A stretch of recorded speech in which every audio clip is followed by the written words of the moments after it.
నమస్కారం. ప్రేక్షకులందరికీ శుభోదయం. ఈనాటి శుభయోగం శీర్షికన గురువారం సందర్భంగా భగవాన్ రమణ మహర్షి రచించినటువంటి ఉపదేశ సారంలో ఉన్నటువంటి అంతరార్థం ఏంటో పరిశీలిద్దాం. భగవాన్ రమణ మహర్షి శరీరం శాశ్వతం కాదు, ఆత్మ శాశ్వతము. ఆత్మజ్ఞానాన్ని సిద్ధింపజేసుకోవటానికి కర్మ మార్గంలో ముందడుగు వేస్తూ జ్ఞానప్రాప్తిని అలవర్చుకోవాలని ఉపదేశ సారంలో వివరించారు. శరీరం నేను కాదు, ఇంద్రియాలు నేను కాదు, మనస్సు నేను కాదు, బుద్ధి నేను కాదు, నాలో వచ్చే ఆలోచనలు కూడా నేను కాదు. హృదయ కుహర మధ్యస్థలే కేవల బ్రహ్మ మాత్రం అహమహమితి సాక్షాత్ ఆత్మరూపేణ భాసిత అన్నట్లుగా శరీరంలో ఉండేటటువంటి ఆత్మను దర్శింపజేసుకోవాలంటే మనోబుద్ధులు సంస్కరించుకోవాలి, అంతఃకరణ శుద్ధి ఉండాలి. అప్పుడు శరీరంలో ఉన్నటువంటి ఆత్మభావాన్ని తెలుసుకోవచ్చని, ఆ మార్గంలో ముందుకు వెళ్ళాలంటే ముందుగా కర్మ మార్గంలో సరైన విధంగా అడుగులు వేయాలని ఉపదేశ సారంలో వివరించారు. ఉపదేశ సారంలో రమణ మహర్షుల వారు ఏం చెప్పారంటే, ఆజ్యధారయ శ్రోతసా సమం, సరళ చింతనం విరళత పరం అంటూ ఒక అద్భుతమైనటువంటి విశ్లేషణ ఇచ్చారు. దీనిలో ఉన్న అర్థాన్ని మనం పరిశీలిస్తే, ఆజ్యధారయ శ్రోతసా సమం అంటే మనం ధ్యానం చేసుకునేటప్పుడు ఆ ధ్యానం అనేది ఎలా ఉండాలో రమణ మహర్షుల వారు సెలవిస్తున్నారు. ఆజ్యధార, ఆజ్యం అంటే నెయ్యి. మనం చేసుకునేటటువంటి ధ్యానం అనేది నిరంతరాయంగా ఒక నేతి ధారలాగా ఉండాలి అని రమణ మహర్షుల వారు చెప్తున్నారు. శ్రోతసా సమం అంటే నిరంతరాయమైనటువంటి ఒక జల ప్రవాహంలాగా ఉండాలి అని రమణుల వారు సెలవిస్తున్నారు. అందుకే ఆజ్యధారయ శ్రోతసా సమం, నేతి ధారలాగా నిరంతరాయంగా ఉన్నటువంటి నీటి ప్రవాహంలాగా ధ్యానం అనేది ఉండాలి. అంటే ధ్యానంలో మన ఏకాగ్రత భంగం కాకూడదు. బయటి వాతావరణం ఎలా ఉన్నా సరే ధ్యానంలో దృష్టి మొత్తం కూడా ఒక మంత్రం మీద లేదా ఒక భగవత్ రూపం మీద కేంద్రీకృతం అవ్వాలని ఇక్కడ చెప్తున్నారు. అందుకే సరళ చింతనం విరళత పరం అన్నారు. సరళ చింతనం అంటే ఏకాగ్రత ఒక వస్తువు మీద కానీ లేదా భగవంతుడి రూపం మీద కానీ లేదా మంత్రం మీద కానీ కేంద్రీకృతం చేయటం అని అర్థం. సహజంగా అందరూ ధ్యానం చేసుకునేటప్పుడు చుట్టుపక్కల వాతావరణంలో ఏర్పడేటటువంటి వ్యతిరేక ఫలితాల వల్ల ధ్యానానికి భంగం ఏర్పడుతూ ఉంటుంది, అంతరాయం కలుగుతూ ఉంటుంది. కానీ బయట పరిస్థితులు ఎలా ఉన్నా సరే ధ్యానానికి అంతరాయం కలగకూడదని రమణ మహర్షుల వారు సెలవిస్తున్నారు. పరీక్షిత్ మహారాజు చనిపోయినటువంటి సర్పాన్ని శమీక మహర్షి మెడలో వేసినప్పటికీ ఆయన ఏమాత్రం చలించకుండా ఏ విధంగా అయితే ధ్యానాన్ని కొనసాగించాడో అంతటి ఏకాగ్రత కలిగినటువంటి ధ్యానాన్ని ప్రతి ఒక్కరూ అలవర్చుకోవాలని, ఆ ధ్యానంలో ముందడుగు వేసినప్పుడు ఎక్కడెక్కడో సంచరించేటటువంటి మనస్సును తీసుకొని వచ్చి ఇంద్రియ నిగ్రహాన్ని కేంద్రీకృతం చేసుకొని ఆత్మసాక్షాత్కారం వైపు అడుగులు వేయవచ్చని రమణ మహర్షుల వారు సెలవిస్తున్నారు. కాబట్టి పూజ కంటే జపం గొప్పదని, జపం కంటే ధ్యానం గొప్పదని, ఆ ధ్యానం చేసేటప్పుడు కూడా బాహ్య ప్రపంచంతో సంబంధం లేని విధంగా అంతర్ప్రపంచంతో సంబంధం కలిగే విధంగా ఏకాగ్రతను పెంపొందింపజేసుకునే ధ్యానాన్ని అలవరుచుకోవాలని రమణ మహర్షి ఇక్కడ విశ్లేషణలో మనకు తెలియజేస్తున్నారు. కాబట్టి ఆ విధమైనటువంటి ఏకాగ్రతను పెంపొందింపజేసుకునే విధంగా ధ్యాన మార్గంలో ముందడుగు వేసి ఆత్మసాక్షాత్కారం వైపు అడుగులు వేయటం ద్వారా జీవితాన్ని చరితార్థం చేసుకోవచ్చు. రేపటి శుభయోగం శీర్షికన శుక్రవారం సందర్భంగా శ్రీ సూక్త శ్లోకాలలో ఉన్నటువంటి అంతరార్థం ఏంటో, శ్రీ సూక్తాన్ని పఠిస్తే ఎలాంటి విశేషమైన శుభ ఫలితాలు కలుగుతాయో పరిశీలిద్దాం. నమస్కారం.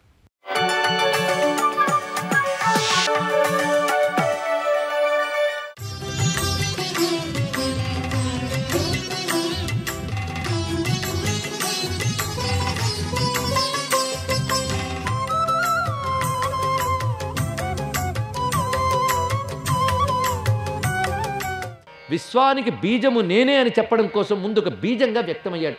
ఏమిటా బీజం అంటే చూత బీజం. చూత బీజం అంటే మామిడి టెంక, మామిడి విత్తనం.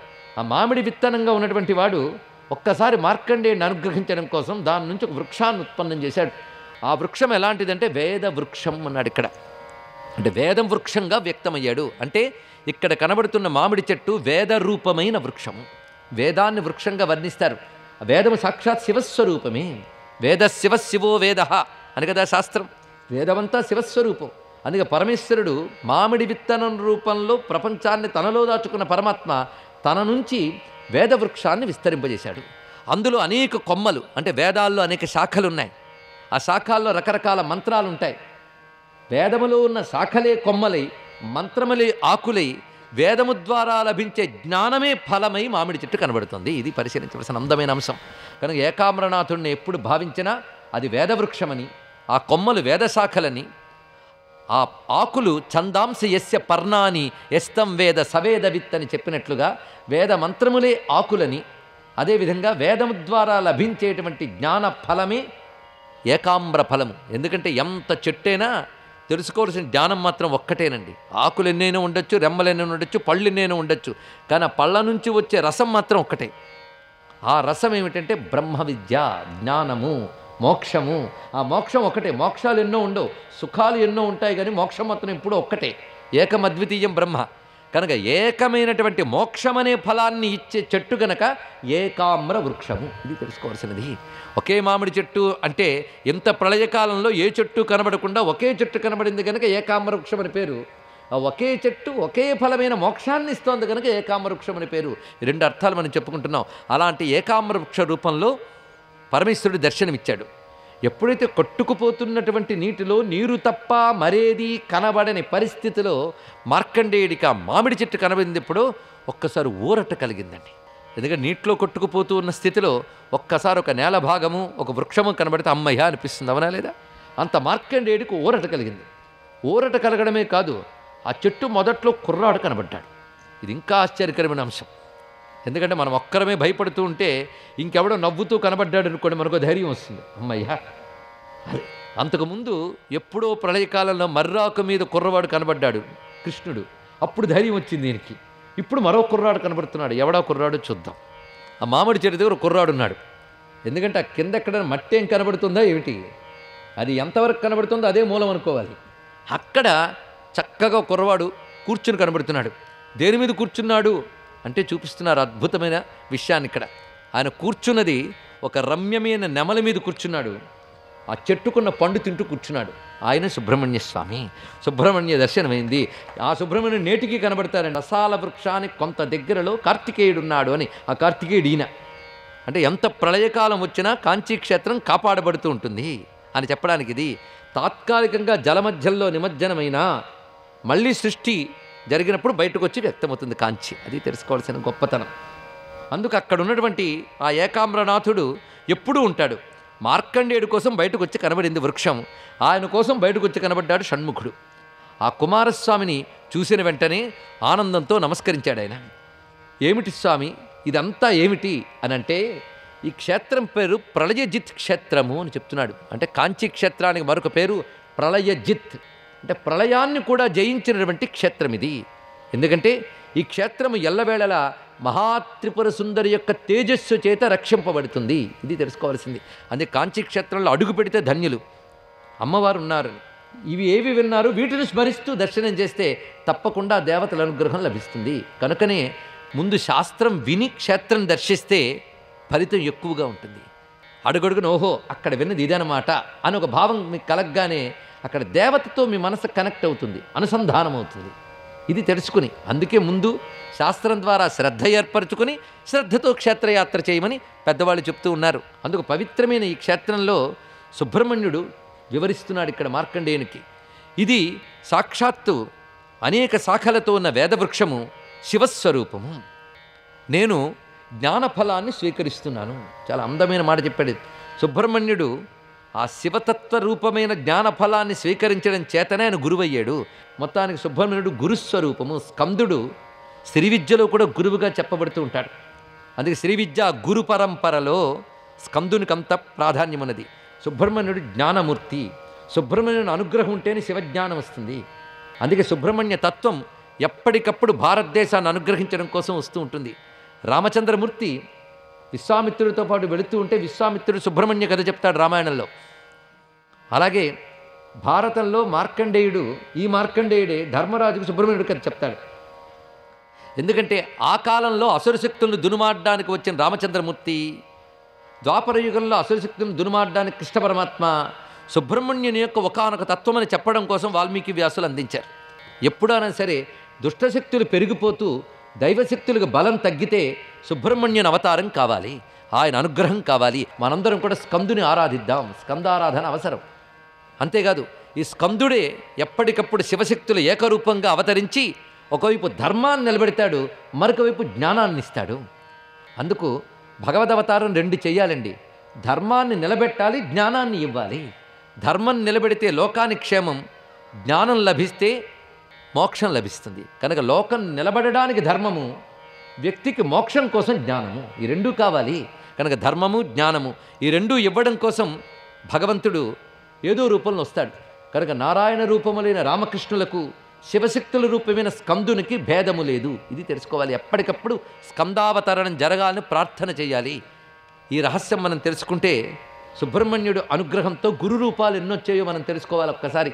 ఎందుకంటే పండు తింటూ మాట్లాడుతున్న సుబ్రహ్మణ్యుడు మనం ఒక్కసారి నమస్కరించుకోవాలి. ఆయన పేరునే పళని అనే క్షేత్రం ఉంది. సాక్షాత్ శివుడు అన్నట్టు సుబ్రహ్మణ్యుడితో, పళం నీ అంటే నువ్వే ఫలమయ్యా అన్నాడు. ఇక్కడ ఫలం అంటే అసలు శివశక్తులకే ఫలం సుబ్రహ్మణ్యుడికి. చూడండి, మాకు నువ్వు ఫల అని అన్నారు శివశక్తులు.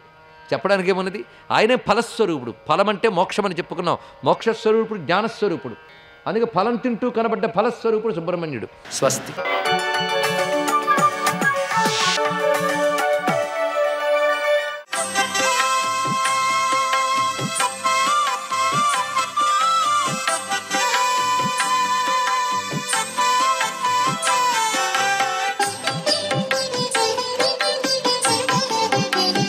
ఓం నమో నారాయణాయ, ఓం నమశివాయ, శ్రీమాత్రే నమః.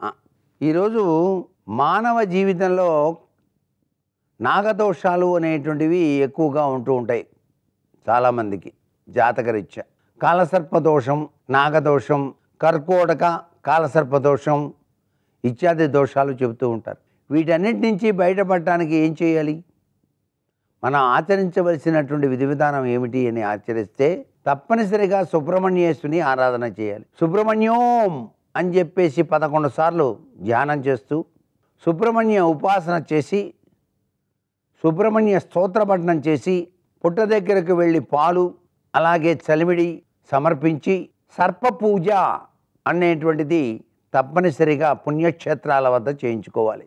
మోపిదేవి, కొక్కే మొదలైనటువంటి పుణ్యక్షేత్రాలు సందర్శించినప్పుడు తప్పనిసరిగా సర్ప పూజ, కాలసర్పదోష పూజ అని చెప్పేసి ఆచరిస్తూ ఉంటాం.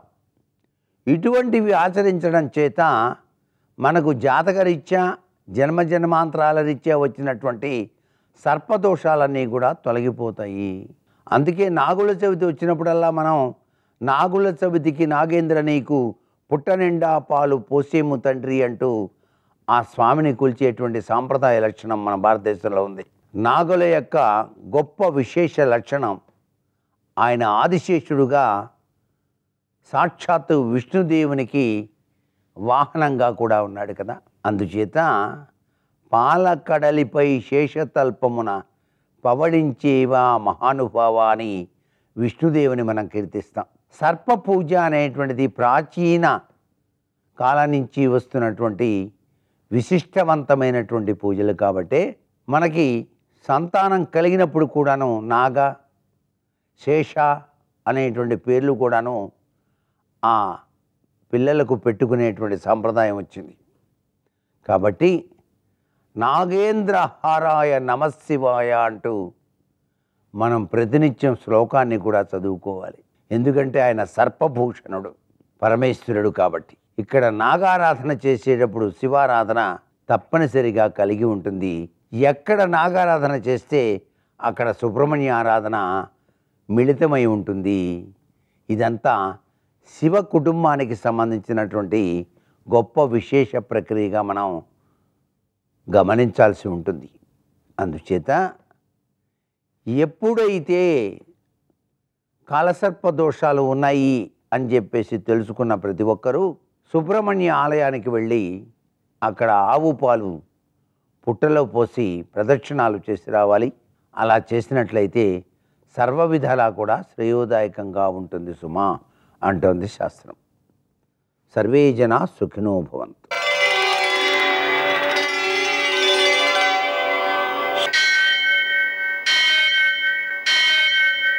सहस्रशीर्षं देवं विश्वाक्षं विश्वशम्भुवं विश्वं नारायणं देवमक्षरं परमं पदं विश्वतः परमां नित्यं विश्वं नारायणगुं हरिं विश्वमेवेदं पुरुषस्तद्विश्वमुपजीवति पतिं विश्वस्यात्मेश्वरगुं शाश्वतगुं शिवमच्युतं नारायणं महाज्ञेयं विश्वात्मानं परायणम्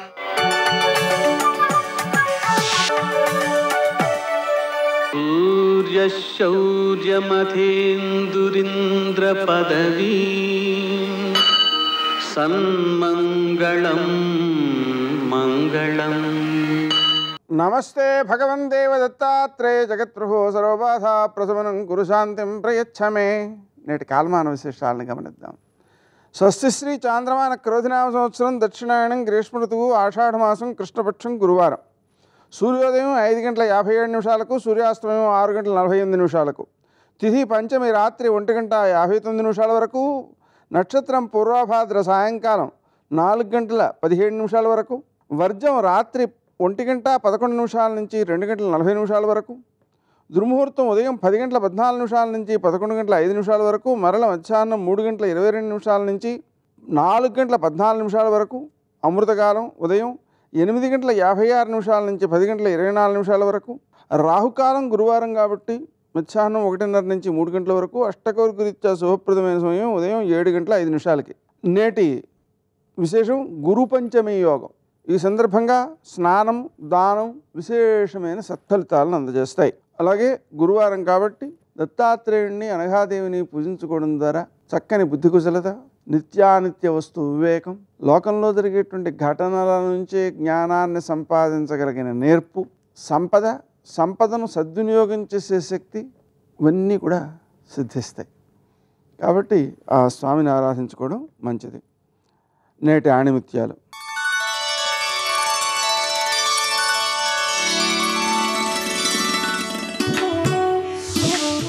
సాధించాలనే సంకల్పం బలంగా ఉంటే విశ్వం మొత్తం అనుకూలంగా మారి మనకు సహకరిస్తుంది.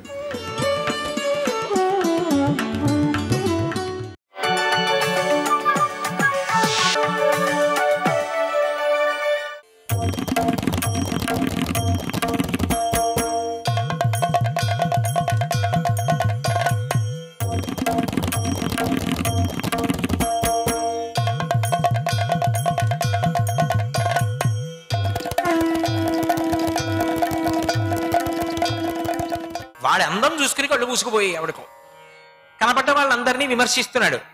వాడు అందంగా ఉంటానని కళ్ళు మూసుకుపోయేయండి వాడికి అంటారు. ఆఖరికి ఎవరు కన్ను తెరిపిస్తాడు? ఎవడు ఈ అందంగా ఉన్నానన్న అహంకారంతో ప్రవర్తించి పాడైపోతున్నాడో, వాడికి అందంగా లేడని కనిపించినటువంటి వాడెవడున్నాడో వాడు తన జ్ఞానశక్తి చేత యువతల వాడికి కళ్ళు తెరిపిస్తాడు. అప్పుడు అర్థం అవుతుంది ఎవడందగాడు. జరగలా గజేంద్రమోక్షణ ఘట్టంలో ఒకప్పుడు ఇంద్రజుమ్న మహారాజు గారిని అనుగ్రహించేటటువంటి సమయంలో చిట్ట చివర జరిగినటువంటి వృత్తాంతంలో దేవల మహర్షి వృత్తాంతాన్ని భాగవతంలో చెప్తారు.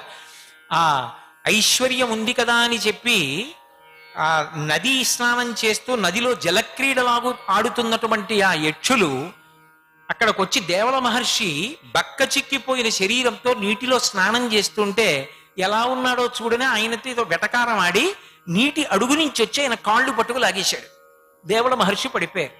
ఆయన లేచి చూసి అన్నారు, బక్క చిక్కిపోయానని, ఉరప్పంజరం బయటికి వచ్చిందని, సన్నగా ఉన్నానని నన్ను చూసి అపహాస్యం చేసి నువ్వు చాలా అందంగా ఉన్నాను అనుకున్నావు. నేను అందంగా లేనని, నువ్వు అందంగా ఉన్నానని నీటి అడుగు నుంచి వచ్చి నా కాళ్ళు పట్టికి లాగి నీతో ఉన్న నీ ప్రియురాండ్రు నవ్వితే నువ్వు కూడా నవ్వుతున్నావు. నీటి అడుగు నుంచి వచ్చి కాళ్ళు పట్టుకులాగి సంతోషపడ్డావు కనుక 10 కాలముల పాటు నీటిలో ఉండి నీటి అడుగు నుంచి వెళ్లి కాళ్ళు పట్టుకులాగడం అలవాటైన మొసలి జన్మ పొందెదవుగాక అన్నాడు. ఇప్పుడు మూసుకుపోయిన కళ్ళు తెరుచుకున్నాయి. ఆయన కాళ్ళ మీద పడ్డాడు. ఎలా నాకు శాప విమోచనం అన్నాడు. శ్రీ మహావిష్ణువు యొక్క సుదర్శన చక్ర ధారల చేత నీ కుత్తుకు తరగబడినన్నాడు. ఆ చక్ర స్పర్శ చేత కంఠం తెగిపోతే అప్పుడు మళ్ళీ యథారూపాన్ని పొందాడు. కళ్ళు మూసుకుపోయాయండి అంటారు. అంధకరిపోహో, ఆ కళ్ళు మూసుకుపోతున్న తత్వానికి వ్యతిరేకి శివుడు. ఆయన అలా ఒప్పుకోడు. అహంకారం ఉండడానికి వీల్లేదురా అబ్బాయి, వినయంతో ఉండడం నేర్చుకో. ఎన్ని నీకున్నా ఇవి ఇచ్చిన వాడు ఒకడున్నాడని గుర్తుపెట్టుకో. వంటింట్లో పంపు, హాల్లో పంపు, బాత్రూంలో పంపు, దేనికవే నేను నీళ్ళు ఇస్తున్నానంటే నేను నీళ్ళు ఇస్తున్నానని పొంగిపోయి గర్వపడ్డాయనుకోండి, ఓవర్ హెడ్ వాటర్ ట్యాంక్ ఎండిపోతే ఇందులోంచి వస్తాయి నీళ్లు. అందులో ఉన్నాయి కాబట్టి ఇందులోంచి వస్తున్నాయి. ఆవిడ తుంది కాబట్టి ఇందులోంచి ఏదో పలుకుతోంది, నేనే పలుకుతున్నానని అహంకరిస్తే. కాబట్టి ఆ వినయం ఎక్కడి నుంచి వస్తుందంటే నేను కర్తను కాను వేరొకరు ఉన్నారన్న భావన. ఈ భావన లేకపోవడం తలకాయలు లెక్కెట్టుకోవడానికి పనికొచ్చింది నీకు. అందుకు ఒకటి తగ్గించేస్తాను కూడా వదిలిపోతుంది. అందుకని అంధకరిపోహో శంకరుడు ఏం చేశాడంటే నకేభ్య సంత్రస్యన్ ఇలా పెట్టి ఓ పైతలకై ఇలా గిల్లేశాడు. ఇంకెన్ని మిగిలాయి? 4. వెంటనే బ్రహ్మగారు చూశాట, అమ్మ బాబోయ్ ఒకటి గిల్లేశాడంటే ఏమో 4 మాత్రం ఉంచాలని ఒకటి ఉంచితే, లేదా అది కూడా ఉంచకపోతే. అందుకని వెంటనే ఆయనట ఇలా చూశాట, ఎడం వైపుగా అమ్మవారు ఉంది. ఇది శంకరాచార్యులు వారి ప్రజ్ఞ. అమ్మవారితో ఏ రకంగా సహాయం నువ్వు పెట్టుకో సంబంధం. అమ్మ అంటావా, రక్షకి అంటావా, అమ్మ జగత్తుని పరిపాలించేటటువంటి దాని అంటావా, ఎలా అయినా సరే అమ్మ పాదాలు పట్టుకో చాలు. ఆయన అన్నట్ట మృణాళీ మృద్వీనాం తమ భుజలతానాం చతసృణాం చతుర్భి సౌందర్యం సరసిజ భవస్తౌతి వదనై. అమ్మా అమ్మా నీ చేతులకి నాకు ఓ సంబంధం ఉందమ్మా అన్నట్టు. ఏమిటంటే అమ్మా నీ చేతులు తామర తూడుల్లా ఉంటాయి, చిట్ట చివర ఈ చేతులు తామర పువ్వుల్లో ఉంటాయి. నేను తామర పువ్వులోంచి పుట్టాను, నీ చేతులు తామర పువ్వుల్లో ఉంటాయి, నేను తామర పువ్వులోంచి పుట్టానంటే అమ్మ మన ఇద్దరికి ఓ అనుబంధం ఉందా? ఆయన గిల్లేస్తున్నాడమ్మా, ఓ తలకాయ గిల్లేశాడమ్మా, అమ్మ కాపాడని ఇటు జరిగట్టిలా. వెంటనే ఆవిడెందుట చతుర్నాం శీర్షానాం సమమ భయ హస్తార్పణ ధియా. 4 చేతులతో ఉంటుంది కదా కామాక్షి. వెంటనే ఆవిడ 4 చేతులు తీసి అని పిల్లాడి తలలు గిల్లేస్తారా ఏమిటో ఇలా అడ్డెట్టిందిట. తండ్రి కొడుతుంటే అమ్మ ఇలా అడ్డు పెట్టినట్టు 4 చేతులు బ్రహ్మగారి 4 తలకాయల మీద పెట్టిందిట. ఒకటి గిల్లి ఇంకోటి గిల్లుదాం అనుకున్నాడో లేదో కానీ 4 అమ్మవారి చేతులు కనబడ్డాయి. అన్నది వదిలేసి పోన్లే ఇప్పటికే చాలుగా 5, 4 బుద్ధి తెచ్చుకోవడానికి చాలు. ఇంకెప్పుడైనా బుద్ధి తక్కువై మళ్ళీ తలెత్తాడా నీ చెయ్యలేదు గిల్లేస్తాను. అందుకని ఇప్పుడు ఏం చేస్తుంటాడు, అమ్మ అమ్మ అంటూనే ఉంటాడు. అమ్మ అమ్మ అంటుంటే అయ్యూరుకుంటాడు. ఇప్పుడు రక్షణ శివుడు చేశాడా పార్వతీదేవి చేసిందా? మీరు ఎలా చెప్తారు చెప్పండి నాకు. ఆవిడే చేసిందండి అన్నారు అనుకోండి, చైతి అని ఆయన అన్నాడు అనుకోండి, మహాపతివ్రత తీయకుండా ఎలా ఉంటుంది? నేను 2 గిల్లేద్దాం అనుకుంటాను చైతి అన్నాడు అనుకోండి, చైతి ఇయ్యాలా? ఆవిడ 4 చేతులు పెడితే నవ్వి ఊరుకున్నాడు. అంటే ఆవిడ సంకల్పం ఒకటి, ఆయన సంకల్పం ఒకటి ఉండవు. శివ శివ 2గా కనపడిన ఒకటి కాబట్టి ఒకటే సంకల్పం. మీకు ఇంకా బాగా అర్థమయ్యేట్టు చెప్పాలంటే 2గా కనపడినా ఒకటే చేస్తాయి, ఎప్పుడు వైరుధ్యం ఉండదు. నాకు 2 చేతులు ఉన్నాయి, ఈ 2 చేతుల్లో ఇలా ఒకడిని కొట్టానేమో నా కొడుకుని కూతుర్ని, ఏదో వాళ్ళకి బుద్ధి చెప్పడానికి తప్ప ఈ 2 కుడి చేయి ఎడం చేతిని కొట్టేసి ఎడం చేయి కుడి చేతిని కొట్టేసి ఈ 2 వచ్చి తగులు ఆడుకుని నాకు వచ్చి ఎప్పుడన్నా చెప్తాయా? చెప్పవు. ఎందుకు దెబ్బలాడుకో అంటే 2 పైగా ఈ చేయిని పెట్టింది అనుకోండి, ఈ చేయి చేసే పని ఈ చేయి చేసి పెడుతుంది. అంతేగాని నేను ఎప్పుడు నీలా నిప్పెట్టించుకోలేదు, నీ పని కూడా నీ చేయడం ఏమిటి, నీ చేయను అని ఏమందాం. చెప్పినా చెప్పకపోయినా కుడి చేయి చేయలేకపోతే ఎడం చేయి చేస్తుంది, ఎడం చేయి చేయలేకపోతే కుడి చేయి చేస్తుంది. అలా శివ శివ అని కనపడుతున్నది ఒక్కటే. అందుకే తత్వమునందు 2 కలిపే చేస్తాయి ఒక పని. ఇప్పుడు ఆవిడ రక్షించిందా ఆయన రక్షించిందా అంటే ఇద్దరూ రక్షించారనే చెప్పాలి. సర్వం శ్రీ ఉమామహేశ్వర పరబ్రహ్మార్పణమస్తు. స్వస్తి.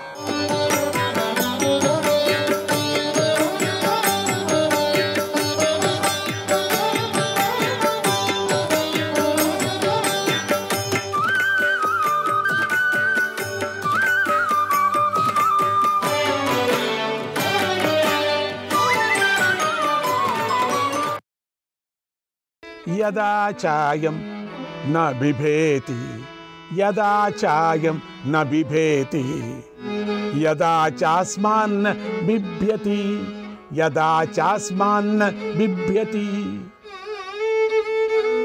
యదా నేచ్చతి న ద్వేష్టి యదా నేచ్చతి న ద్వేష్టి బ్రహ్మ సంపద్యతే తదా బ్రహ్మ సంపద్యతే తదా. ఎప్పుడు తాను భయపడడో, ఎప్పుడు అతనికి ఇతరులు భయపడరో, ఎప్పుడు ఏమి కోరడో, ఎవరిని ద్వేషింపడో అప్పుడు అతడు బ్రహ్మభావం పొందుతాడు. యదాన భావం కురుతే, యదాన భావం కురుతే సర్వభూతేషు పాపకం, సర్వభూతేషు పాపకం కర్మణా మనసా వాచ, కర్మణా మనసా వాచ బ్రహ్మ సంపద్యతే తదా, బ్రహ్మ సంపద్యతే తదా. చేష్టలతో కానీ, మనసుతో కానీ, వాక్కుతో కానీ ఏ ప్రాణికి పాపకృత్యం చేయనప్పుడు అతడు పరబ్రహ్మమవుతాడు. వినీతమాన మోహశ్చ, వినీతమాన మోహశ్చ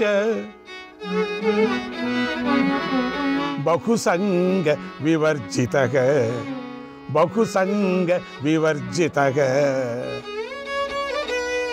తదాత్మజ్యోతిష సాధోగో, తదాత్మజ్యోతిష సాధోగో నిర్వాణముపపద్యతే, నిర్వాణముపపద్యతే. అభిమానాన్ని, మోహాన్ని అదుపులో ఉంచుకొని సంఘాలన్నీ విడిచిపెట్టి ఆత్మీయ జ్యోతిగా గల సాధువుకు మోక్షం లభిస్తుంది. మోహంలో అదుపు ఉంచుకోకపోతే అంతే. అర్జున, ఇంద్రియాలను వశంలో ఉంచుకొని నేను చెప్పే మాట విను.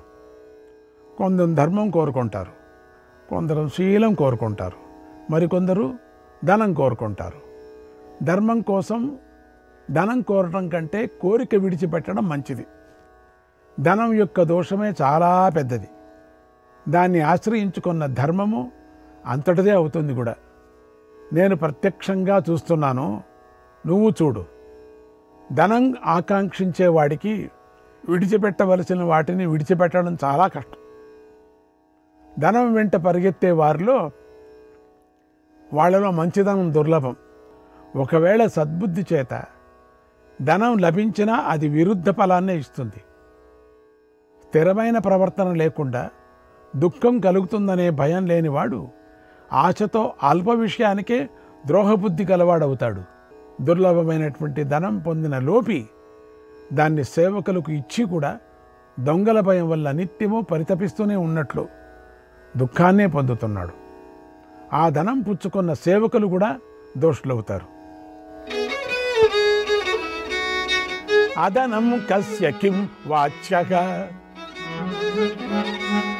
విముక్త సర్వశ సుఖీ, విముక్త సర్వశ సుఖీ.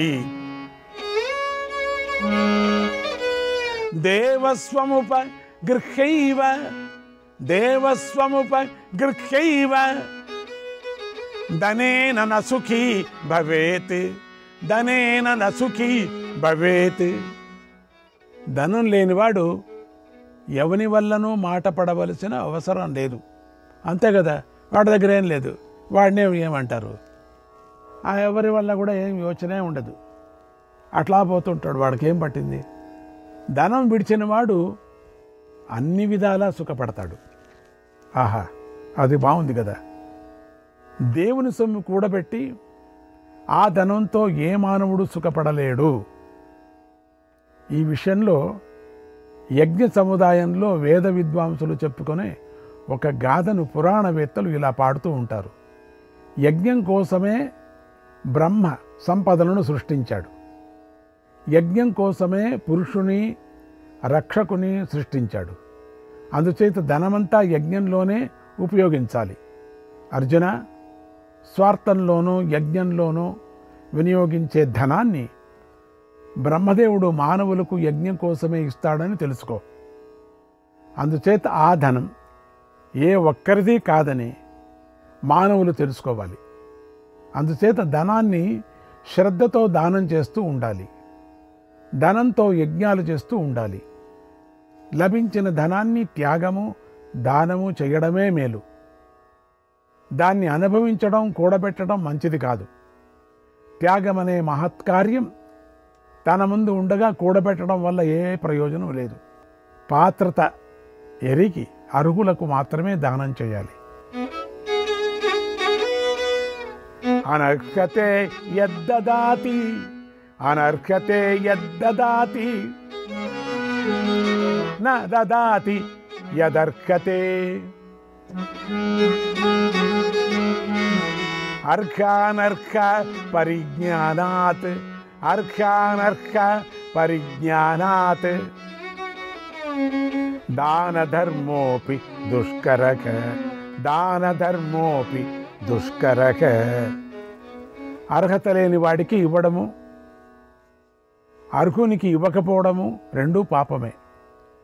అర్హత అనర్హతలు తెలియకపోవడం వల్ల దానమనే ధర్మం ఆచరించడం కష్టమవుతుంది. లభించిన ధనాలకు అంటే అపాత్రులకు ఇవ్వడం ఒకటి, పాత్రులకు ఇవ్వకపోవడం మరొకటి అనేటువంటి 2 విధాల కీడు కలుగుతుందని మనం తెలుసుకోవాలి అన్నాడు ధర్మరాజు. శ్రీకృష్ణాయ పరమాత్మనే నమః. 27వ అధ్యాయం. ధర్మరాజు ఇలా చెబుతున్నాడు. బాలుడైన అభిమన్యుడు, ఉపపాండవులు, దృష్టద్యుమ్నుడు, విరాటుడు, ద్రుపద మహారాజు, ధర్మజ్ఞుడైన కర్ణుడు, దృష్టకేతువు, వీరే కాక ఇంకా వివిధ దేశాల రాజులను కూడా యుద్ధంలో చంపుకొని బాధపడుతున్నాను. నేను రాజ్యకాముడిని, పరమ భయంకరుడిని. వంశనాశనం చేసుకున్న నన్ను ఈ శోకం పీడిస్తూ ఉంది. యశాంకే క్రీడమానేన యశాంకే క్రీడమానేన మయా వై పరివర్తితం మయా వై పరివర్తితం. సమయా రాజ్య లుబ్ధేన సమయా రాజ్య లుబ్ధేన గాంగేయో యుధిపాతితగా గాంగేయో యుధిపాతితగా. అయ్యో, చిన్నతనంలో ఎవరి బడిలో ఆడుకుంటూ అటు ఇటు హాయిగా దొర్లానో ఆ భీష్మును నేను రాజ్యలోపంతో యుద్ధంలో పడగొట్టాను. ఒక పక్క పితామహుడు పిడుగుల వంటి అర్జునుడి బాణాలకు చలించి పోతున్నాడు పాపం. మరో ప్రక్క శిఖండి చూస్తూ నిలుచున్నాడు. పితామహుడు ముసలి సింహంలా ఉన్నాడు. నరసింహుడు అతడు ఒళ్ళంతా బాణాలతో నిండిపోయింది. ఆ స్థితిలో పితామహని చూసి నా మనస్సు విలవిలలాడిపోయింది. శత్రు రథాలను పిండి పిండి చేసి తూర్పు ముఖమైనటువంటి రథం మీద నుండి పితామహుడు పర్వతంలా సుడులు తిరుగుతూ పడిపోతుంటే చూసి నా మనస్సు చలించిపోయింది. ధనుర్బాణాలు ధరించి కురు వంశోత్తముడైన భీష్ముడు పరశురామునితో కురుక్షేత్రంలో చాలా రోజులు పోరాడాడు. నదీసుతుడైన భీష్ముడు కన్యల కోసం ఏకమైన రాజులనందరినీ ఒక్క రథంలో ఎదిరించాడు. ఎవరూ ఎదిరించలేని ఉగ్రాయుధుడు అనేటువంటి చక్రవర్తిని తన అస్త్రాలతో కాల్చివేశాడు. అటువంటి పితామహుని నేను చంపుకున్నాను. శంతనుడు చనిపోయాక సత్యవతిని తనకిమ్మని ఉగ్రాయుధుడు దూతను పంపాడు.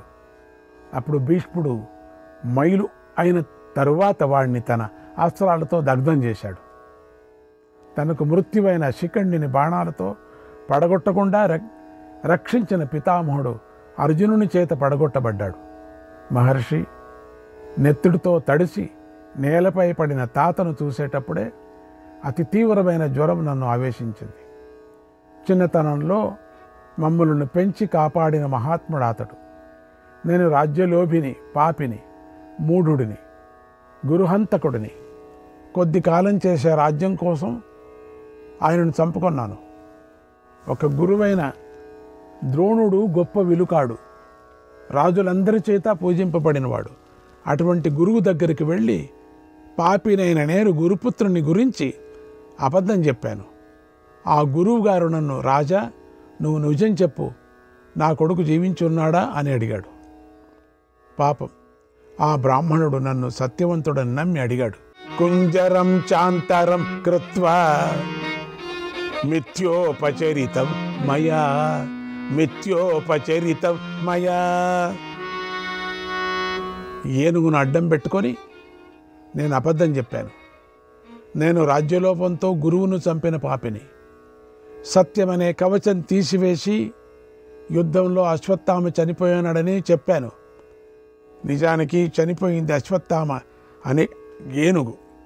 ఇంత తగని పని చేసి నేను ఏ లోకాలకు వెడతానో. యుద్ధాలలో పారిపోని నా అన్న కర్ణుని చంపేశాను.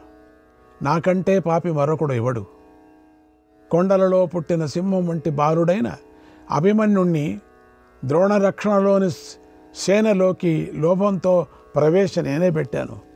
అప్పటి నుండి భ్రూణహత్య చేసిన పాపిలాగా అర్జునుణ్ణి కానీ పొండరీకాక్షుడైన కృష్ణుణ్ణి కానీ చూడలేకపోతున్నాను. 5 పుత్రులను పడగొట్టుకొని దుఃఖంతో ఆర్తురాలైనటువంటి ద్రౌపదిని 5 పర్వతాలు తరిగిన భూమాతలాగా చూసి విలపిస్తున్నాను. ఇలా ద్రోహం చేసిన పాపిని నేను. పృథివికి నాశకారకుణ్ణి. నేను ఇలాగే కూర్చుండి ఈ శరీరాన్ని శుష్కింపజేసుకుంటాను. గురుహంతకుడైన నేను ప్రాయోపవేశం చేస్తున్నాను. ఇలా వంశనాశకుడైన నేను ఏ ఇతర జాతుల్లోనూ కూడా పుట్టకూడదు. ఏమైనా సరే అన్నం తినను, నీళ్లు త్రాగను. ఓ తపోధనులారా, ఇక్కడే ఉండి ప్రియమైన ప్రాణాలను శుష్కింపజేసుకుంటాను. మీరు వెళ్ళద్దంటున్నారు కదా, ఇక్కడే ఉంటాను. మీరందరూ యథేచ్ఛంగా వెళ్ళండి. మిమ్మల్ని ప్రసన్నం చేసుకొని అనుజ్ఞ కోరుతున్నాను. అందరూ నన్ను అనుమతించండి. ఈ శరీరం విడిచిపెడతాను అన్నాడు ధర్మరాజు.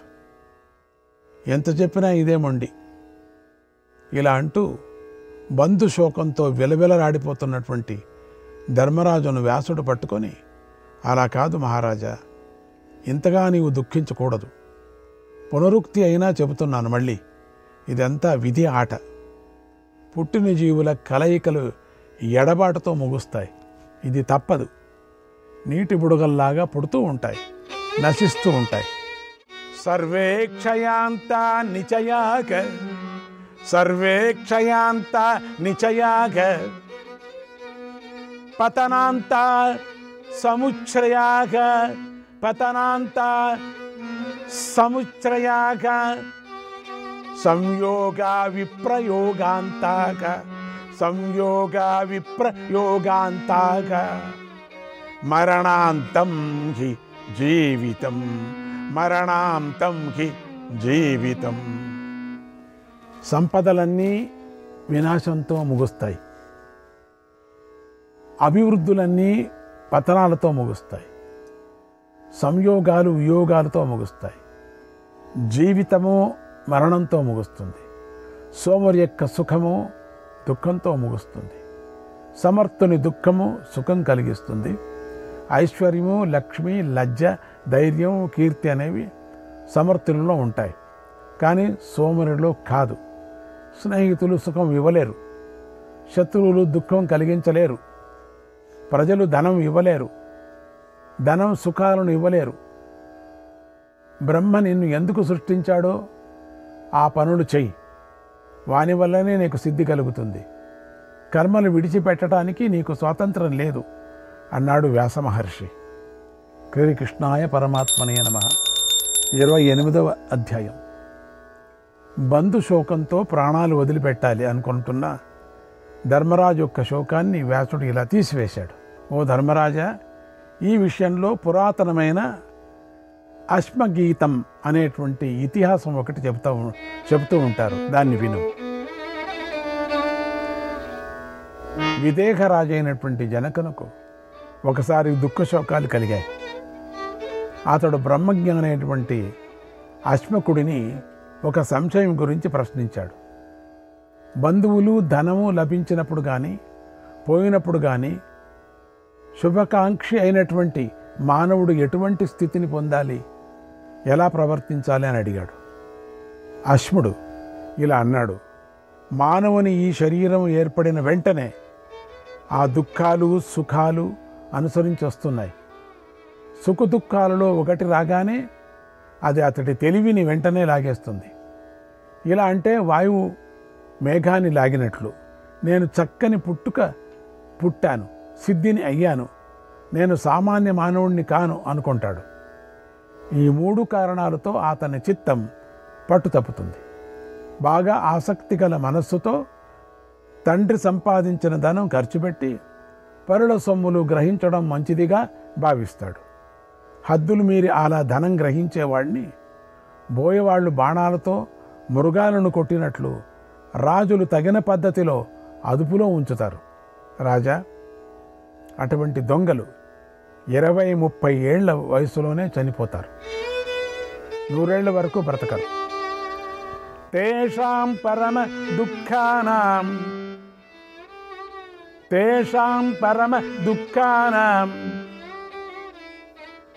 బుద్ధ్యా భైషజ్య మాచరేత్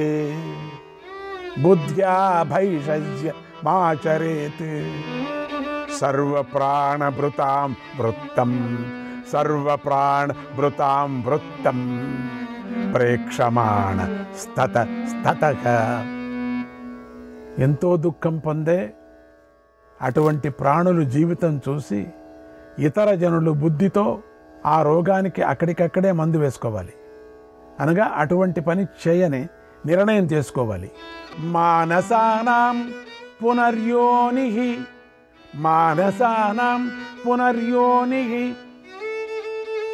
దుఃఖానాం చిత్త విభ్రమగ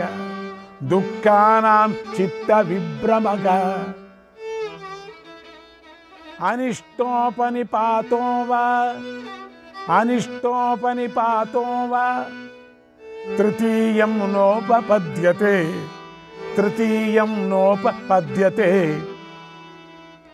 మానసిక దుఃఖాలన్నిటికీ మూల కారణం చిత్త విభ్రమం. ఆ చిత్త విభ్రమం లేదా అనిష్టం వచ్చి పడటం, ఇది తప్ప 3వ కారణం ఉండదు. ఇలా ఎన్నో రకాల దుఃఖాలు మానవుని వెంటపడుతూ ఉంటాయి. అలాగే విషయాసక్తి వలన పుట్టే దుఃఖాలు కూడా ఉన్నాయి. జరా మృత్యూహి భూతానాం ఖాదితారౌ వృకావివ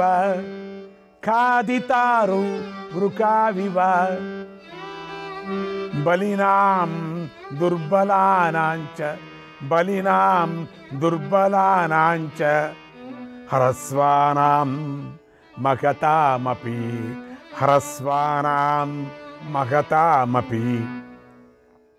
ముసలితనం, మృత్యు అనేవి ప్రాణులన్నిటినీ తోడేళ్లలాగా మృంగేస్తాయి. వాటికి బలవంతుడు బలహీనుడు అనేది లేదు, పొట్టివాడు పొడుగువాడు అనే తేడా కూడా లేదు.